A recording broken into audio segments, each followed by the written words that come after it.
Hi everyone, welcome back to another episode here on the Aussie lawn. Kind of hoping to have had a slightly different video for you this week, but due to weather and work commitments, sort of running out of time. So I thought what I'd do today is do a little follow up on the green here and a yard tour. So give you a little look around the place, point out some upcoming projects, and yeah, basically just show you around. I've noticed this morning on this green that we've got actually quite a bit of worm castings on the surface, so yeah, let's have a look at that.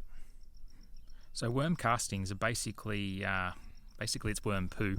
It's so all these little lumps and bumps on the surface are have basically travelled through the worm and come out the other end, and it's broken down organic matter basically, so it's what the worms have been eating. And up close, what it looks like is little tiny balls, I guess.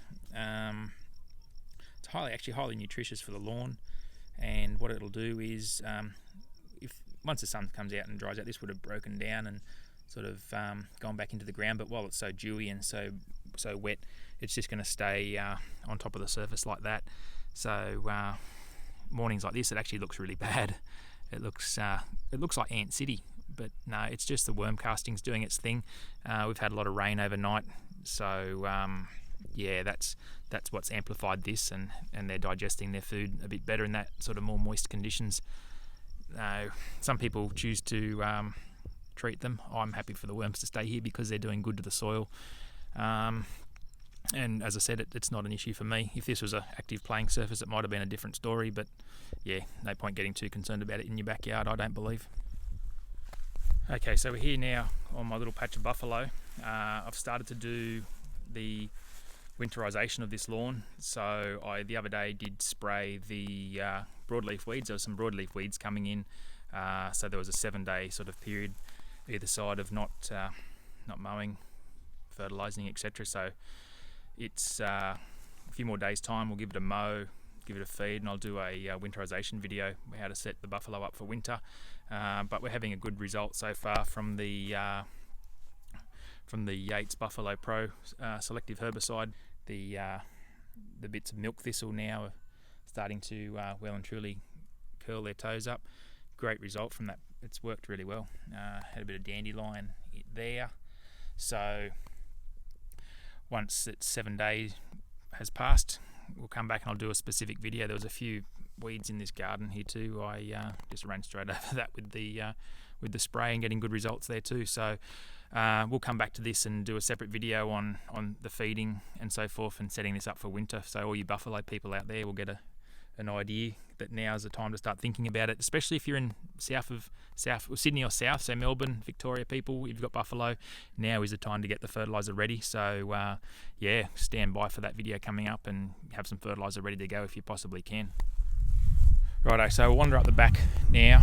I'll show you a little project that I'm currently working on. Well, I will start spending a bit more time on.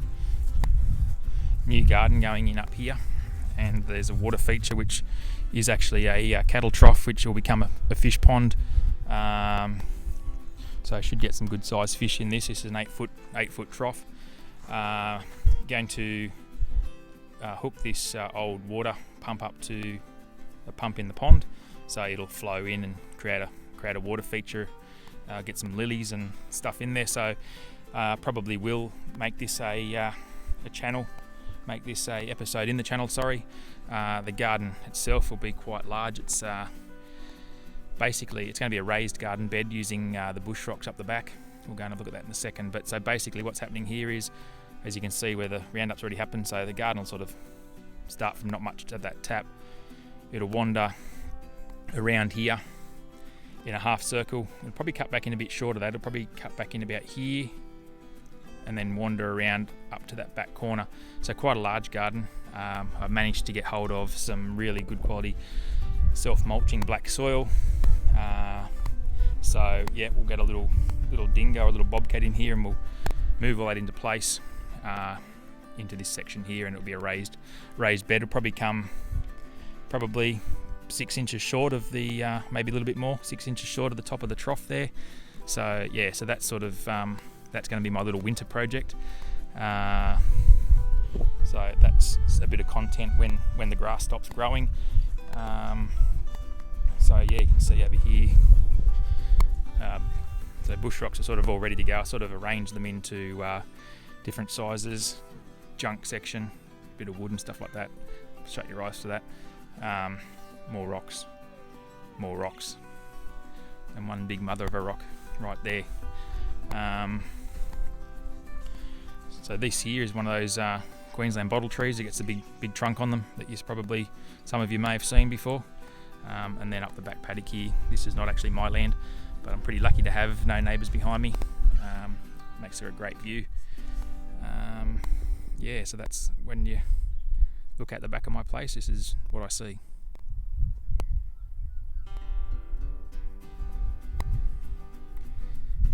Power lines add a bit of serenity, just like the movie The Castle.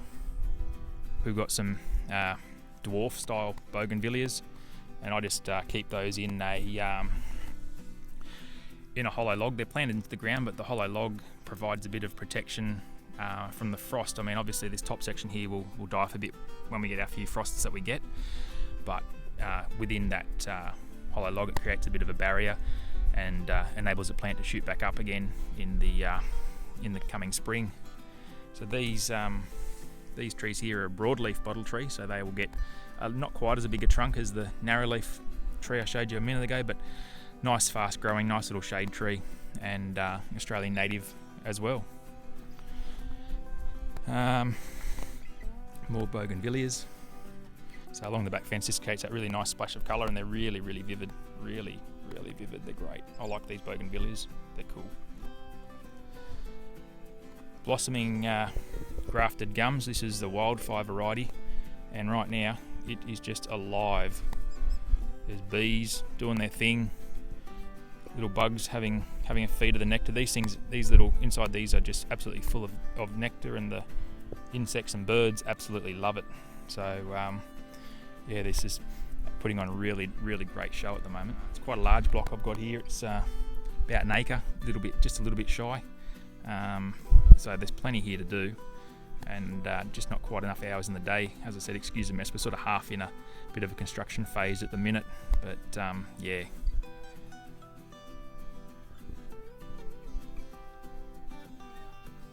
So looking down our northern boundary here, it's got a Morea hedge planted with cycads in the front. The pear species, these are Chanticleer variety, so bigger than Capital, but smaller than the Bradfords. Some of these hedges had to be replaced. They got a little bit, well, they departed this world a bit soon, but they're all starting to come on quite well now. Righto, so we're back down closer to the house now. So we've got a little garden bed here behind the retaining wall. Still a little bit of a work in progress, this garden. Going to sort of change a lot of this out and just roll with a front hedge of these gardenias. That one there is probably ready for a little feed, but yeah, good crop there of milk thistle. So yeah, so this is back patio area here, outdoor area. Got little fish in these pots. They're pretty cool. Just do their little thing. Righto, so we'll go around the front. I haven't actually done anything with you guys out the front yet, so yeah, I'll show you my front yard, and I'll show you the big project that's about to start out there as well. So there'll be some content in that, in some turfing and so forth. Righto, so we're out the front now. So over here we've got my front lawn, which is Santarana Cooch, currently at 6mm and looking pretty fine. And then it runs all the way down this path past that light there, but we'll go up. So I've just noticed when you get up close, starting to get some oxalis in here popping up. So what I'm going to do there in the coming weeks, I'm going to give this a hit with Monument, which is a selective herbicide that'll take care of pretty much most things out of a cooch lawn. And I've got a little bit of nutgrass up here. So what I normally do with that, I just give it a few drops of Roundup I've got a little eyedropper, and I just give it a couple little drops, or one drop is all it needs, right in the crown there, right in the guts of it, and that normally keeps on top of it. Yeah, I did have a lot more, but I just keep doing it probably once a week, and that takes care of it. Right, so that's the lawn that's been completed on this side. Excuse the weeds in these front little tree gardens. As I said, I've got some work to do. There's no shortage of work here. Yeah, just a little driveway garden strip. Now this is the project that's coming up in the series as we head into winter. So this whole area here, we're going to turf, add gardens, add irrigation, and further down here, so we'll just wander down a bit further. So this is my front northwest corner. So again, driveway will run up through here, so that'll start in a few weeks' time. It's got a bit of a funny curve in it, but that's just the way it's going to roll. And my place goes all the way up and sort of around the corner, and just see that fence right up there in the distance. So yeah, so this is our next little project, guys. Going to turf this. So it'll be good. This will be great for people starting with a blank canvas and are ready to start laying turf. So I've had a lot of soil brought into this. Actually, it was a black soil, same as that stuff I showed you up the back. And I've sort of let this stuff go because it's sort of holding everything in place until I'm ready to roll. So what I'll do is here, I'll just simply, this will all get rotary hoed. You can get really cool rotary hoe attachments with your dingoes. They're little dingo diggers. I'm going to use a Toro one. So yeah, we'll be able to turn this over, and it'll be good to go. It'll roll straight in. So probably going to run a garden down around here also. So if that's something that interests you, stay tuned for that.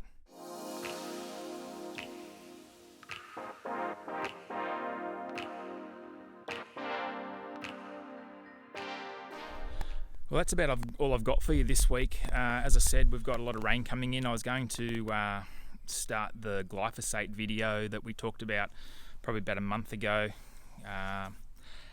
but we haven't got enough time now between the next lot of rain coming. So I was going to do a grooming video on this front lawn. Again, it's too wet. It's too wet to do that. There'll be other times. So I thought, right, what's left for me to do? I'll do the yard tour. Look, as I said, guys, look, I hope you've enjoyed the episode. Stay tuned. A little bit more coming up in the channel in the coming weeks. I just tried to get something reasonably good out to you guys in time for Saturday morning, because I want to try and keep it as regular as possible.